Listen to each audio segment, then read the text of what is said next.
Good evening, everyone.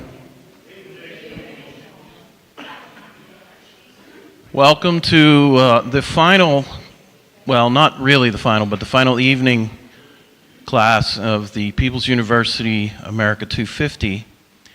And so, excuse me for 1 second. I have just this itchy throat today for whatever reason. This is the conclusion of the lecture portion of Revolution and Constitution. And next Thursday, we will have a meeting at noon. And what we'll do is, as we did, very good time for this to happen. 12 years ago, we had people read the entire Constitution. And this time we'll be reading from both the Declaration of Independence and the Constitution.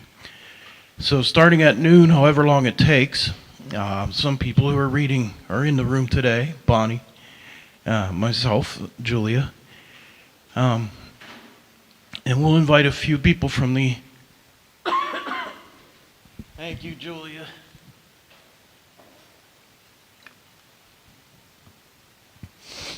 Oh my goodness, sorry about that.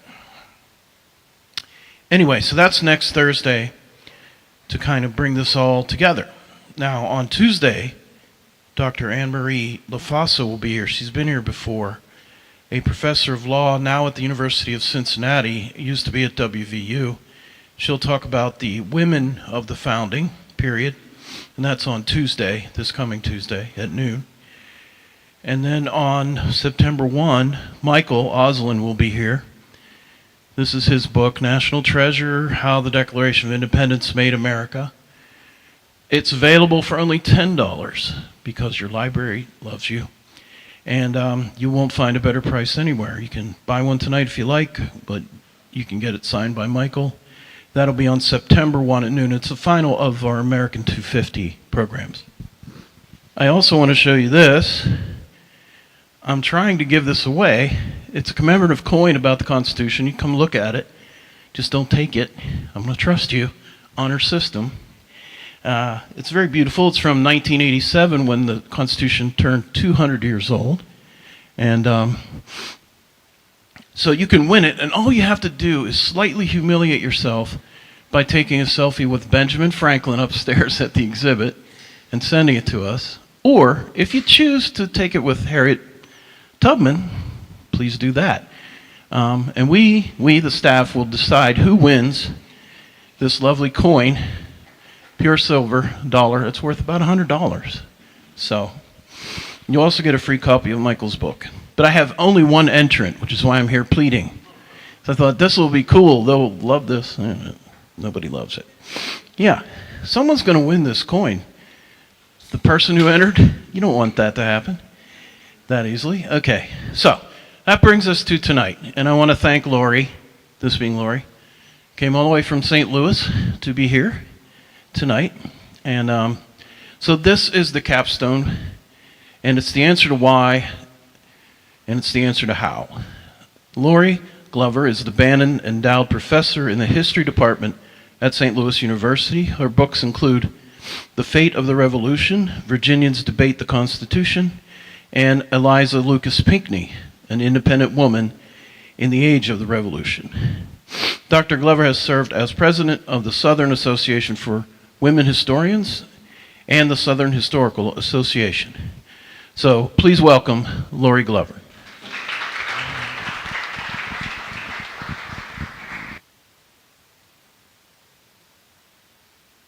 Okay, can everybody hear me okay? Am I too loud? But I'm loud enough in the back, everybody. Okay, good. So thank you all for coming out. Thank you, Sean, for inviting me. I'd never been to Wheeling before. I'd never been to Pittsburgh before. So I've had a fantastic time. And I'm grateful to be a part of this and to know that there are learning communities all over our country deepening their curiosity and their knowledge about the founding era. To me, that's the best thing about the work we're all doing for 250. So my focus this evening is on the building of a government to serve the ideals of the revolutionary period, to hopefully, as members of the founding generation said, bring to fruition in a practical form the high-minded principles to which they have fought. I know you spent a lot of time over the last few weeks, and some of the things I'm going to say tonight may overlap with what you have covered already. I'm going to emphasize some key primary sources, which maybe you've encountered already. Maybe after tonight you'll see in a new light. And hopefully some sources that you don't know a whole lot about but will want to learn more. So before I dive into, though, the building of the United States and based on Republican principles, let me just say that there is a wider context for the building of the American nation, and that is encroachment on, and in some cases, destruction of other nations, other communities, and other empires. So we might contrast what George III said at the beginning of all the trouble, where your work probably commenced, when he issued the Proclamation of 1763, and he informed the colonists that they could not encroach on Indian land between the crest of the Appalachian Mountains and the Mississippi River. They couldn't negotiate for that land via treaty. They couldn't buy it. They couldn't move on to it without the express consent and approval of the empire. And he is notifying the colonists about the land. 20 years later, as the Peace of Paris is being finalized, George Washington is notifying native peoples that their land has been ceded, not by them, but by the British government, and all of it has been ceded to the United States. So it is not an either or. Either we think about the building of the American Republic or we think about native displacement and dispossession. It's both and. Those things worked in tandem together in the 18th century. 1783, of course, being a critical year in multiple ways. But if we're thinking about building governments for the American Republic and the experiment in representative democracy, 1783 sort of catches 18th century Americans midstream. And here I'm going to go back a little bit to things you've probably covered already and forward. I did move the date for the talk forward a little bit, not to 89, but to 1791 when the Bill of Rights was completed. Between the Declaration of Independence in 76 and the passage of the Bill of Rights in 1791, in that 15-plus year period, there is a tremendous amount of state formation, of building, of different kinds of governments. And that process, again, 15-year process, is one of great creativity and frequent revision, stumbling and experimenting and sharing, and in fits and starts. And it takes place within states, and it also takes place for the nation as a whole. So it's a very creative and chaotic period. There are a number of interconnections, though, that link us between 1776 and 1791. George Mason, I don't think he's downstairs in the very fine exhibit you have of leading members of the founding generation. In May and June of 1776, Mason and other Virginians are answering a call out of the Second Continental Congress to create state governments. Now, some colonies are already creating state governments in the spring of 1776, even before the Second Continental Congress members pledged their lives and fortunes, sacred honor to independence. But a few weeks before that, a few months before that, they're also directing states that have not already, or colonies that have not already formed states, to begin to do that, to form governments independent of Great Britain. And Mason is involved in that. And so you can see his mid-June 76 Declaration of Rights, some of the language that we think of as Jefferson and his committees is borrowed from Mason. And in fact, Mason is borrowing from Locke.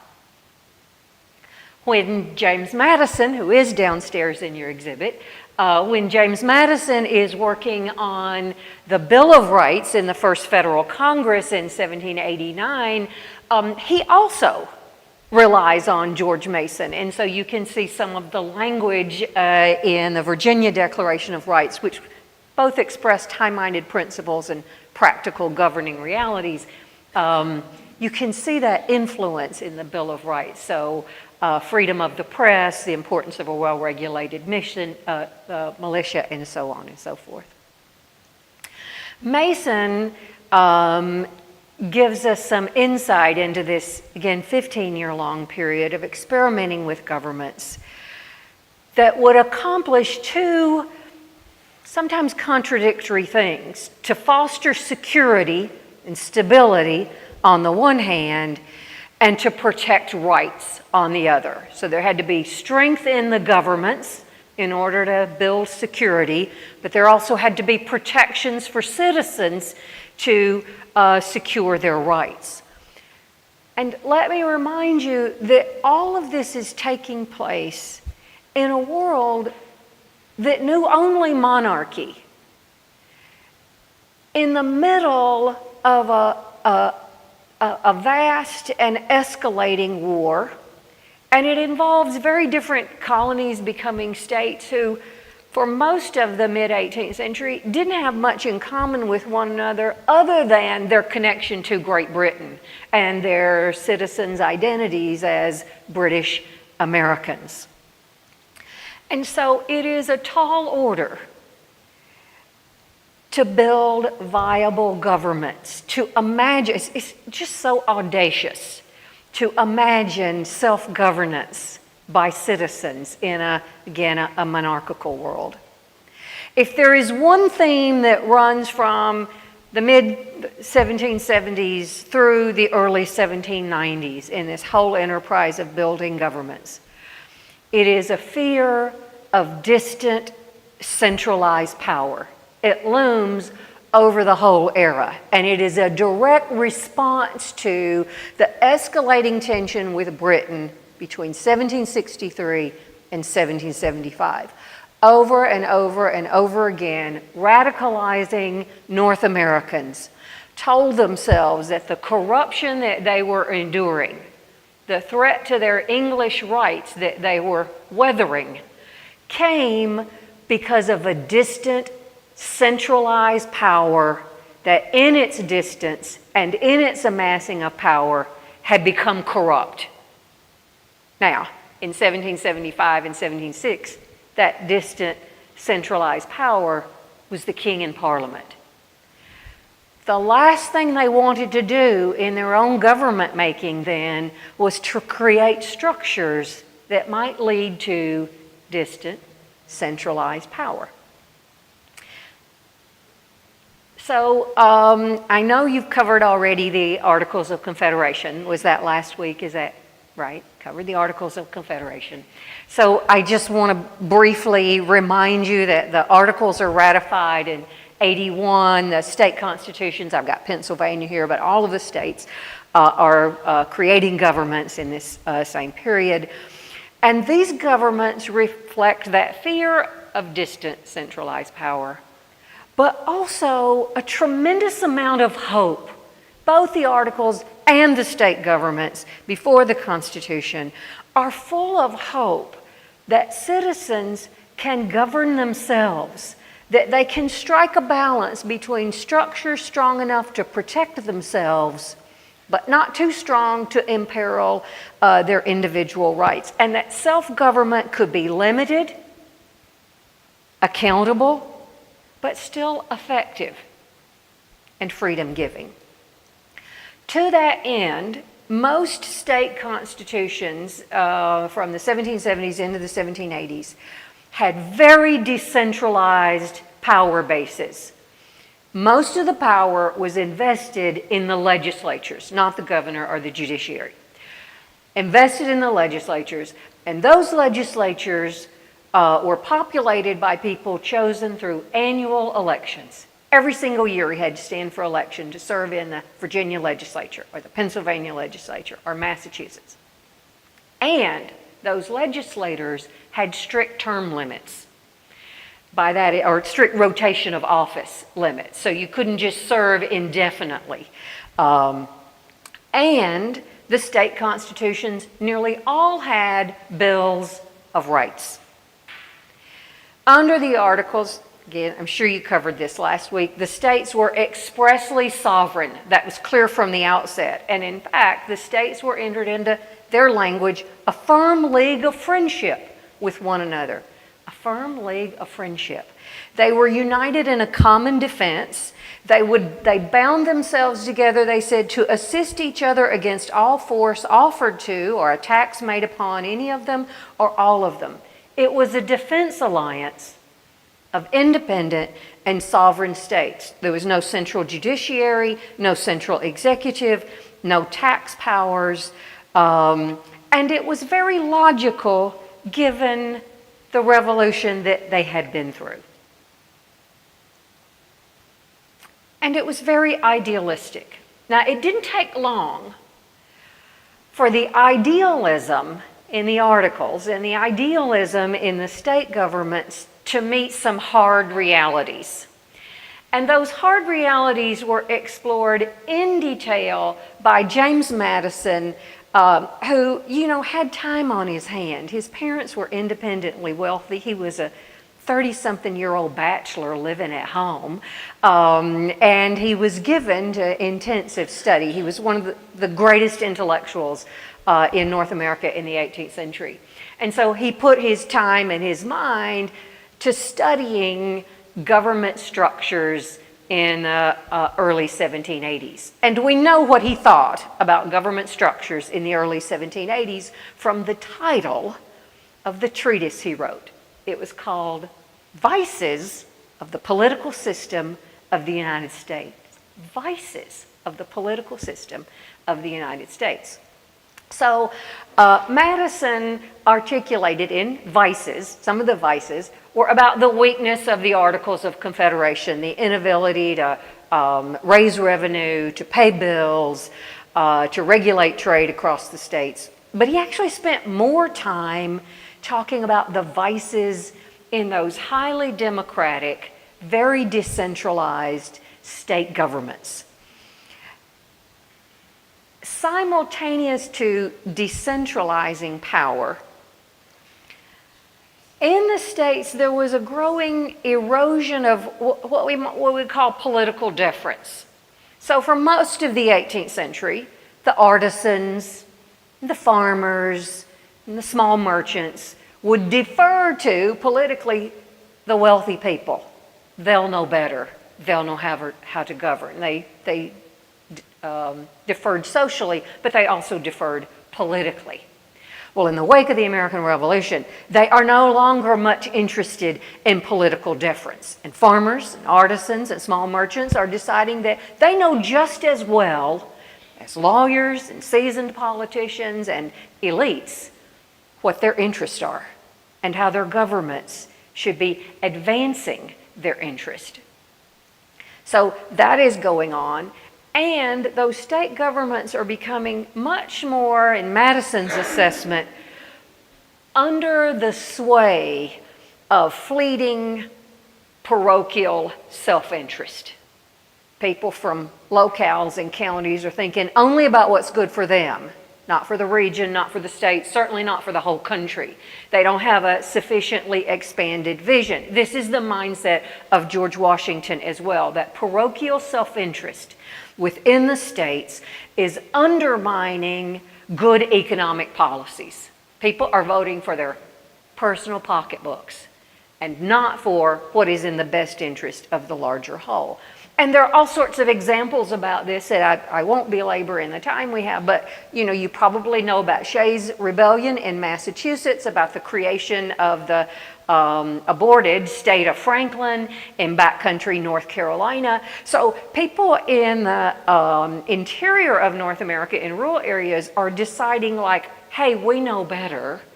And if our government won't listen to us, then maybe we'll just take matters into our own hands. So Shays' is the most prominent of the uprisings, but across all of the states, there's astronomical inflation and defaults on loans, and that is met by people marching on the courts, setting courthouses on fire, assaulting sheriffs.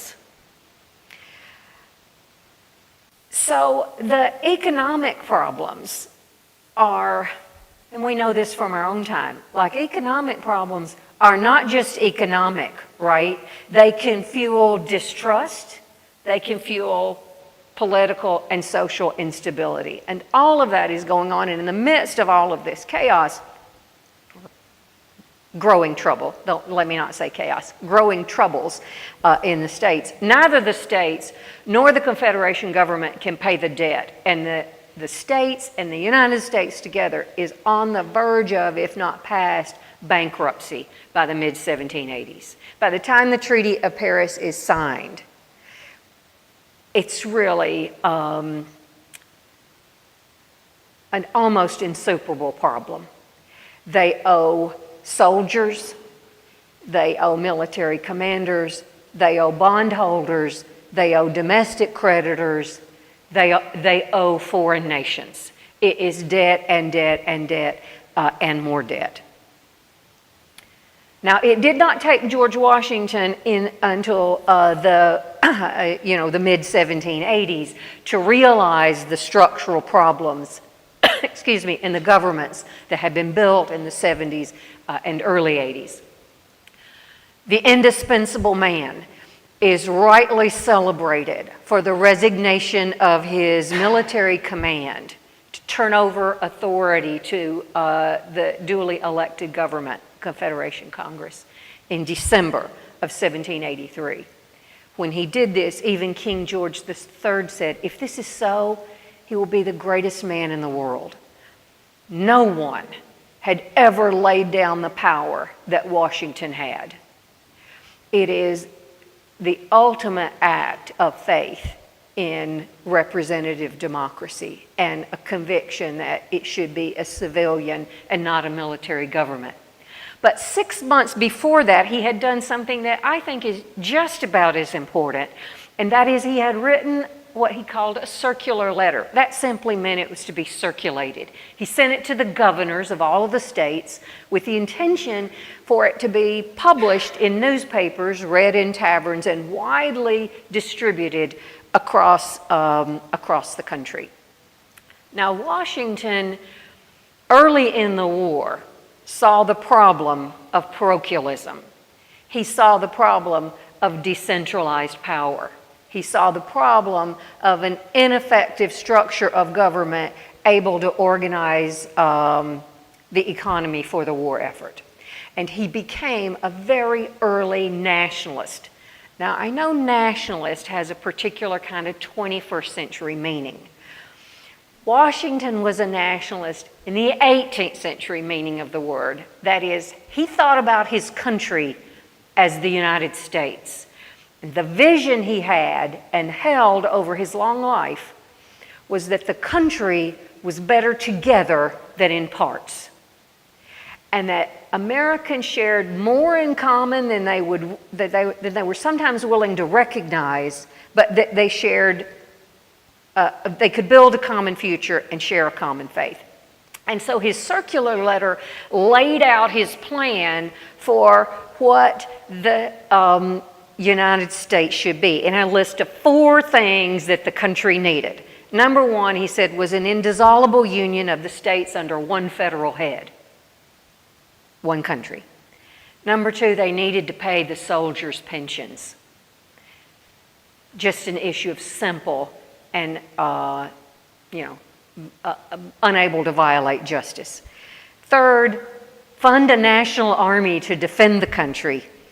And fourth, become a nation in mindset.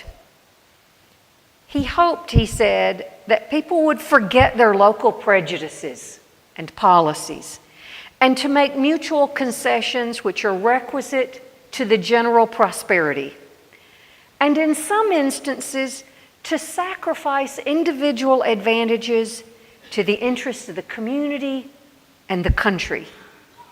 To entertain a brotherly affection and love for one another, for their fellow citizens of the United States at large. This is Washington in the summer of 1783. And he saw in the summer of 1783 the problems facing the country as imminent and perilous. People needed to act quickly and decisively. In fact, Washington is an extraordinarily measured man. And this is what he said at the outset of the circular letter. With a conviction of the importance of the present crisis, silence in me would be a crime. And what did people do with Washington's wisdom? Nothing. Nothing in 1783 or 84 or 85 or really a lot of 86. Finally, in February of 1787, with the crises spiraling, the Confederation Congress tentatively, a little bit reluctantly, acted, giving sanction to a convention to meet in May of 1787 with two, it turned out, contradictory charges. Now, one of them you've probably heard, that the Philadelphia Convention was called for the sole and express purpose of revising the Articles of Confederation. And if you look just at that, then this meeting we might view as extra legal, if not illegal, because they absolutely do not simply revise the Articles of Confederation. But that's not where the charge ends. It doesn't end with simply revising the Articles of Confederation. They are to revise the Articles of Confederation to render it adequate to the exigencies of government and the preservation of the Union. And when the delegates straggled into Philadelphia in late May, it took them a while to gather together a quorum. When they got there, rather quickly they realized that if they were going to preserve the Union and create a system that was adequate to what was necessary in government, that they would have to go way beyond simply revising the Articles of Confederation. Now, this is the way we see the Philadelphia Convention. Orderly, learned men in their velvet knee breeches, right?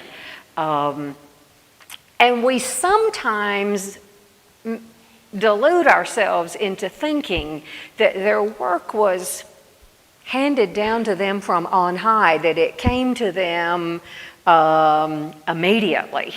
And that is not the case. It was 4 months of very long, very hard work that was marked by some division, a tremendous amount of debate, a lot of conflict, and a good deal of compromise, including compromise with some of people's most deeply held convictions.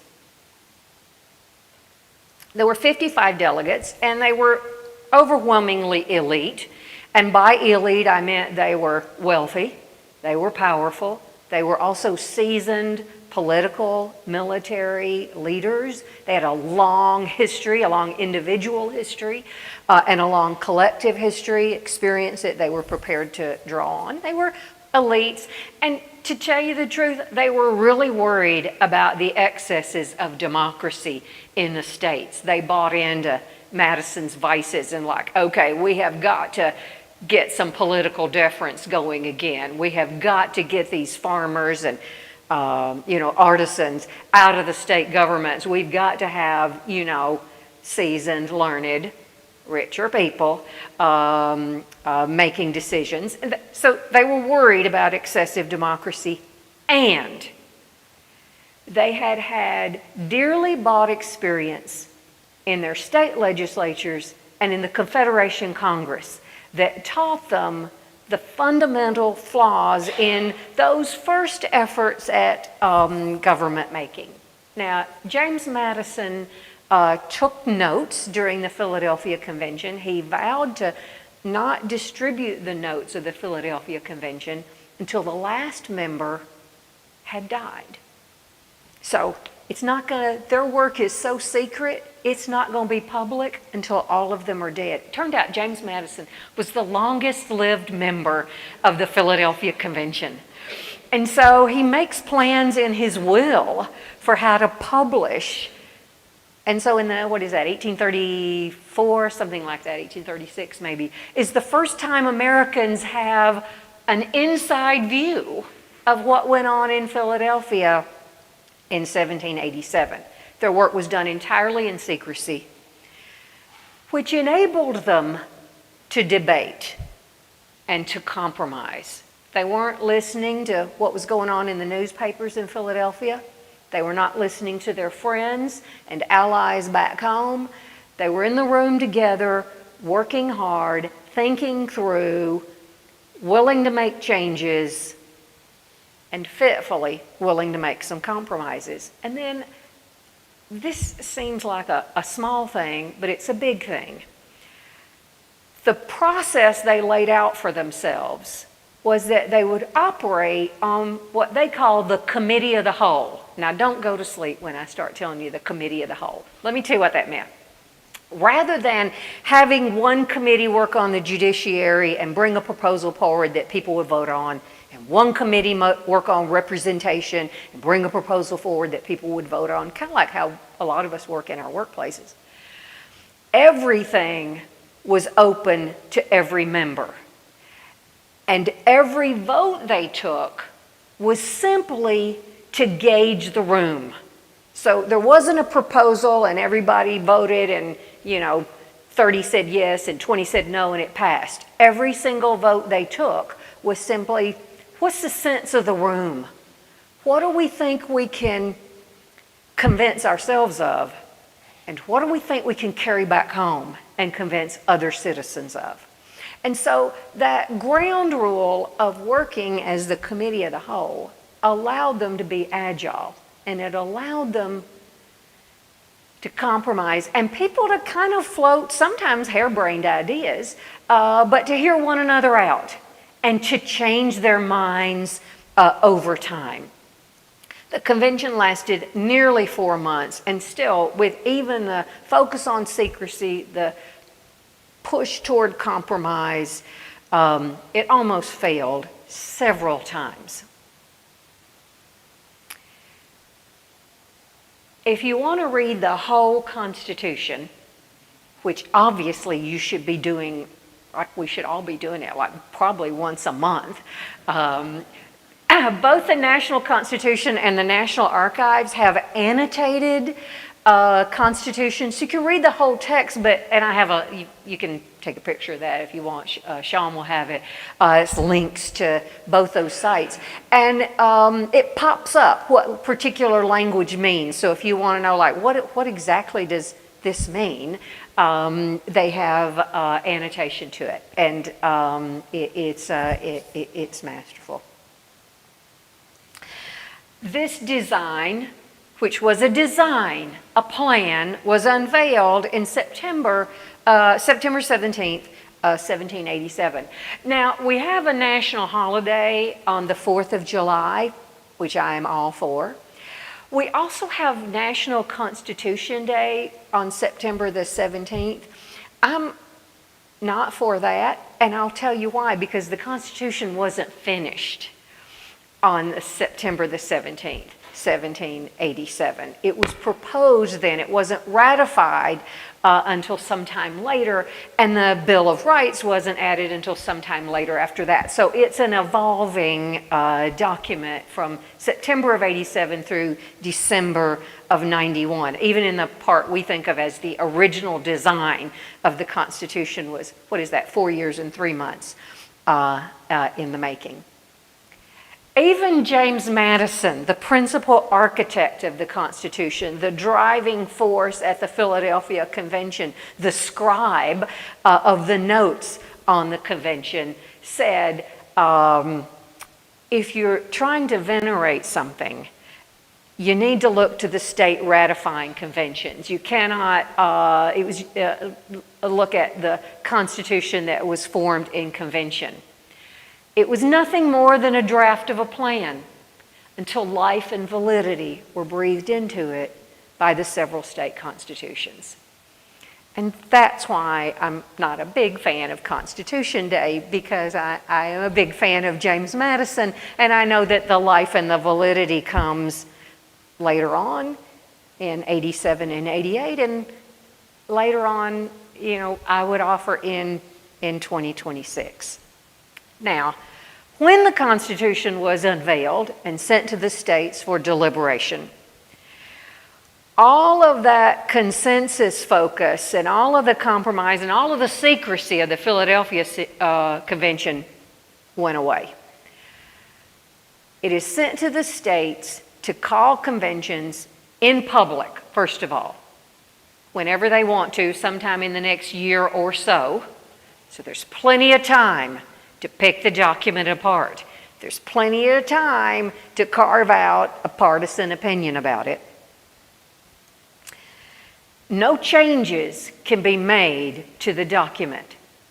It's a yes or no majority win vote in each state.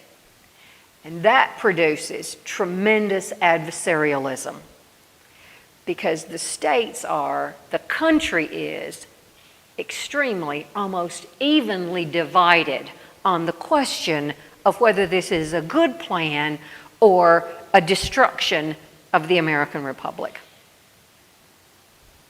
This map with a chronology laid over it can show you the division within the states and the long process of turning the Constitution from a plan out of a convention into a new viable system of government in which people will invest their allegiance. It's such an 18th century thing, I think, just like Madison being a powerful person. Only in the 18th century could he have amassed such influence and power. And maybe only in the 18th century could you have had over almost a year of public debate in homes, in taverns, in coffee shops, in newspapers, in private correspondences, in learned treatises, in vicious blast, and finally in state conventions. The greatest in all of American history public debate. The design of government was so new, it really didn't have a name. Federalism, you now say. And it is certainly a radical departure from the state governments. First of all, no Bill of Rights. And a radical departure from the Articles of Confederation. State sovereignty, gone. Tax power, introduced. Standing army, established. And as for those annual elections that everyone was used to, what do you have now? An appointed judiciary, weirdly chosen chief executive. It's hard to explain it even now to ourselves. Serving a 4-year term with no term limits. That's a 20th century innovation. Appointed senators serving 6-year terms. No term limits, no mandatory rotation of office. The only part of the government under the Constitution that the people directly participated in was the House of Representatives. And even they served 2-year terms with no forced rotation of office and no term limits. So it's no wonder that large numbers of Americans were very skeptical of a what? Distant, centralized power under this new design. And you know, sure, some farmers and artisans in the back country, but George Mason is an anti-federalist. Sam Adams, the head of political radicalism in Massachusetts, an anti-federalist. The popular governor of New York, George Clinton. The greatest orator of the Revolutionary Age, Patrick Henry. These are all powerful, learned, seasoned men who saw in the Constitution the potential for great corruption, the destruction of ideals they held as a deep commitment. We sometimes read the Federalist today. It's invoked, it's sometimes taught, and it's often read as this learned, dispassionate analysis of the Constitution. You want to understand what the Constitution's about? Go to Federalist. Well, I mean, you can do that if you want. But why was Federalist written? Federalist was written, a series of essays, to appear in New York newspapers, serial, not one thing, it was published later on as one thing, but it was a series of essays in New York newspapers. New York is extremely divided on the question of the Constitution. In fact, it has a probably anti-federalist, opposed to ratification, majority. And so the Federalist is a political position paper to lobby for votes for people to serve in the New York Ratification Convention and to push the delegates in the New York Ratification Convention towards supporting the Constitution. So it is a completely partisan undertaking. That doesn't mean it isn't valuable. It's just we cannot read it in the way we might want in the 21st century. We should read it, or at least begin to think about it, the way that it was written in the 18th century. So here's the timetable of ratification. It's going pretty well for the Federalists early on. 3 small states, unanimous. Divided in Pennsylvania. And then a huge pumping of the brakes in Massachusetts. Now, according to the design of the Constitution, 9 states needed to ratify for it to go into effect.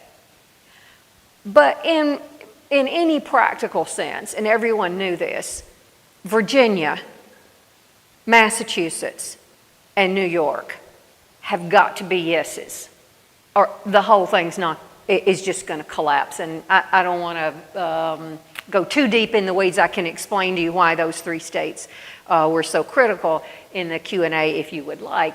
But I would just note that New York and Virginia are meeting in June of 1788, and you can see like things are sort of slowing down after Massachusetts, squeaker in Massachusetts, seat of political radicalism.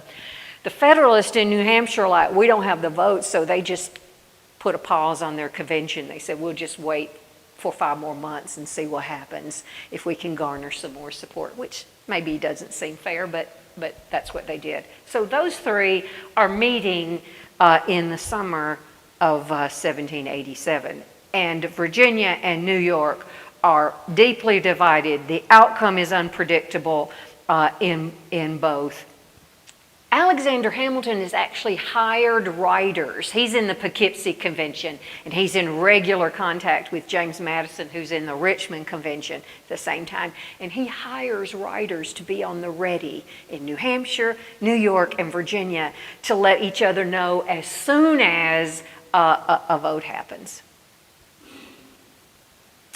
The Virginians thought they had pushed the country over the edge toward ratification when they had a squeaker as well, 89 to 79 in Virginia. 5 votes out of 168 swung the opposite direction. Virginia would have rejected the Constitution, and the Constitution would have died in the summer of 1788. This is a partisan advertisement. But it turned out it was little New Hampshire that put the country over the edge to 9, and Virginia just a few days later. So several things made the difference in a very divided country and in 2 or 3 critical, very divided states. One is simply time. The longer the thing dragged out, the more the crises grew, and the more difficult going back to the articles or designing any other system of government seemed. And here I always tell my students that the other thing that's important is a plan beats no plan most of the time. So you're in the ratifying conventions, everybody's tense, everybody's divided, there's all sorts of things to criticize about the Constitution, and the Federalists kept saying, well, what do you want to do instead? What's your big idea, George Clinton? What do you want to do, Patrick Henry? And they didn't have an alternative plan, and that mattered. And George Washington matters in ways that are hard to convey because they're hard to imagine in the 21st century. But some men in some state conventions, some people on the streets of North America, enough thought, you know what, I don't trust this design, but I trust Washington. It was widely known that if the Constitution were ratified, that Washington would become the first president. And people trusted him and respected him and believed in him. He had earned their trust and respect and belief and faith. And they thought, you know, I don't know, it looks dodgy, but I trust him to get it worked out at the head of the new government. And then there was the issue of changing the design after all. Now, the charge out of Philadelphia was no changes to the Constitution, up or down vote.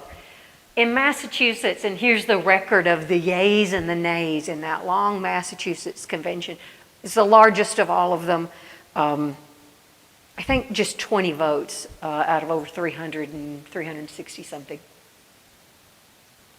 What pushed them over the edge was that Federalists said, okay, how about this? We can't change this document now.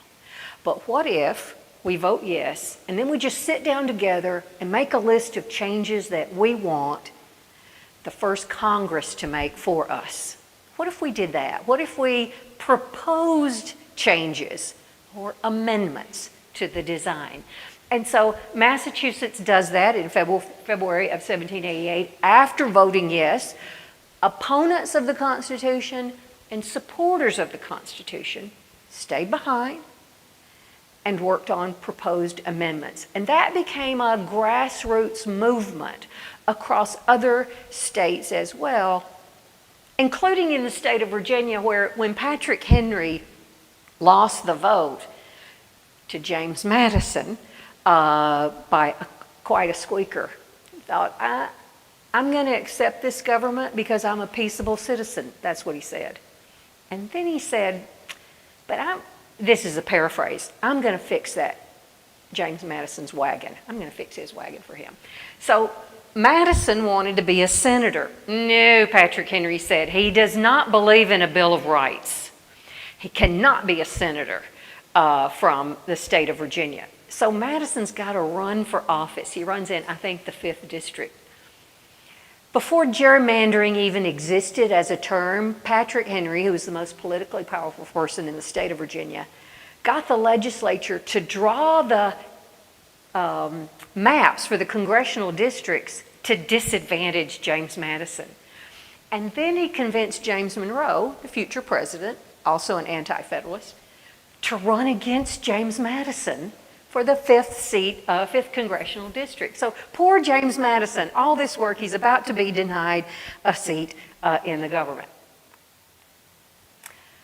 Madison at the Philadelphia Convention, George Mason was there, and he had raised the proposition of adding a Bill of Rights at the Philadelphia Convention. And Madison and others said, that's not necessary. In fact, it's counterproductive, and we're not going to do it. The Virginia Convention, it gets floated again. And Madison says, that's not necessary, it's counterproductive, and we're not going to do it. On the campaign trail, Madison sees office slipping from his hands, and so he says to an audience, if you will send me to Congress, I will support a Bill of Rights. In fact, I'll lead the effort to create a Bill of Rights. I often hear people say, well, you know, the founders said, the founders believed, the founders wanted. And I say, can you tell me who you're talking about and when? Because that would help me. And then I think of James Madison, who I often think of. Was James Madison for a Bill of Rights to the U.S. Constitution? In 1787, no. In 1788, no. In 1789, maybe. In 1790, heck yeah. So even that tells us how, difficult it is to speak in a comprehensive way about a single interpretation advanced by all of the leading members of the founding generation. So that first slide I showed you of the Bill of Rights is really beautiful. It's beautiful calligraphy, and it's lined around, so beautifully decorated. And that's the way we see the Bill of Rights, just like the way we see the Philadelphia Convention. But this is how the Bill of Rights got made, the image on the right. And they're working on it in Federal Hall. This is a drawing from '98, but the first U.S. government under the Constitution meets in New York. James Madison does get to serve in the Congress. He's a very influential leader, and he says we're going to have to, people want a Bill of Rights, and we're going to have one, and I'm going to work on it. And it was an ordeal. Here's the Article of the Third and the Article of the Fourth. So Madison works on this in the House, and you can read, I don't know if you can read the language from there. Congress shall make no law establishing religion or prohibiting the free exercise thereof, nor shall the right of conscience be infringed. That's the Article of the Third. So, and then the Article of the Fourth is the freedom of speech and of the press and the right of the people peaceably to assemble and consult for their common good and to apply to the government for a redress of grievances shall not be infringed. So that goes to the Senate, and they make a bunch of markups, and you can see it, and it goes back to the House, and the House works on it. It's back and forth and back and forth and back and forth. Until finally, those two are, kind of put together in the Article of the Third. Congress shall make no law respecting an establishment of religion or prohibiting the free exercise thereof or abridging the freedom of speech or of the press or the right of the people to peaceably assemble or to petition the government for redress of grievances. What happened to the right of conscience not being infringed? That's gone. And these have been combined into the Article of the Third. And this is then sent to the states, because any change to the Constitution, any amendment to the Constitution has to be ratified. So all kinds of changes proposed. A list of 12 is sent. 2 fail. The first 2 fail, in point of fact. And so the Article of the Third is ratified, and it becomes the First Amendment of the Constitution. Now today, we sometimes think about the First Amendment as the foundation of all of the others. That's because we forget it was only randomly first, because 2 others failed. I think we also forget in our love of the First Amendment that the Bill of Rights pleased nearly no one at the time. People in Congress were furious at Madison. It's like, look, we got 1,000 things to do. We have a Federalist majority in the Congress. You don't have to be pursuing a Bill of Rights. We need to do this, that, and the other. And Madison said, no, we must. And they were mad. Some of the citizens thought the Bill of Rights went too far. Some people thought it didn't go far enough. Some people thought it was too late in the process. Some people thought it was a waste of time. Some people thought it was just a political maneuvering to try and placate citizens. Nobody's much happy. And today, these have become our most treasured rights. And it might do us well to remember that these very treasured rights were changes to the original design of the Constitution, forced by the sharpest critics of the Constitution, and achieved through a very long process of compromise. Now, there's a lot of celebrating of our history, of kind of whitewashed versions of our history, but to me, the truth of our history, the complexity and the tension and the compromise and the fits and starts of it all, to me, is not only good history, but I think it's way more interesting, and I think it's way more inspiring and relatable and useful for us in the 21st century. So I'm going to stop there. I think I have about 5 or 10 more minutes for questions. What can I tell you? Yeah. And if you have a question, raise your hand. I'll come to you with the mic.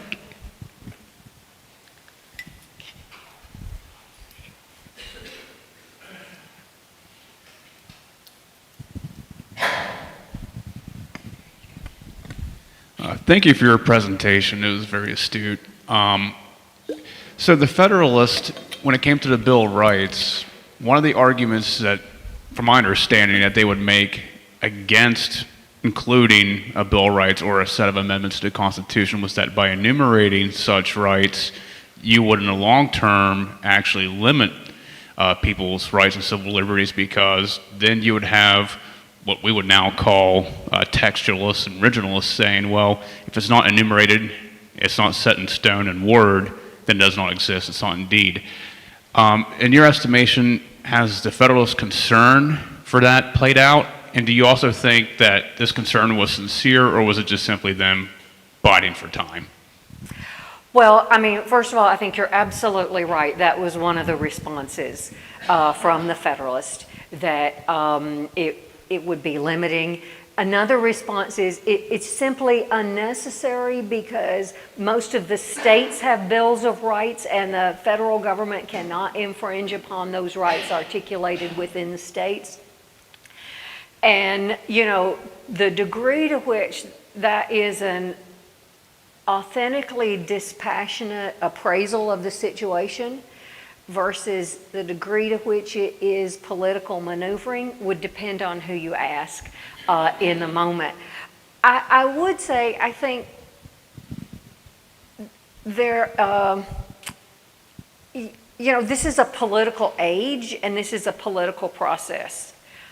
But by and large, I think across the spectrum of, you know, zealous advocacy for the Constitution to, you know, relentless criticism of it, I think people were generally coming from a position of authenticity and a concern about the country. It actually would have made it a lot easier if it was, you know, if they were just stirred up, ginned up, inauthentic perceptions. So, you know, but the reaction to the final Bill of Rights is laden with exactly the point you're making, which is, well, you all said if we're listing, then it would be counterproductive, and now you've listed some, and what about these, and what, you know, what about others? So, I just want to underscore, when you all start reading it, it begins with "we the people," right? And so it's really our responsibility now to answer some of these questions, you know, for ourselves and for our children in the future. I think you covered what I was going to ask. My question was only going to be, what was the argument against the Bill of Rights? And I think you hit on it. So. Yeah, okay. Anybody else? I see you.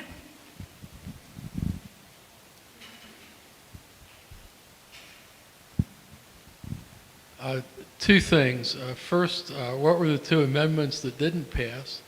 And secondly, we the people is an interesting way for it to start. The people didn't vote. States voted Well, by convention and not even by individual state referendum. yes, so I believe Patrick Henry is in your display downstairs, and I had him here, and he was upset when he read the Constitution from that phrase. It's like, you don't have the authority, it's not we the people, it's we the states. So absolutely, that's right.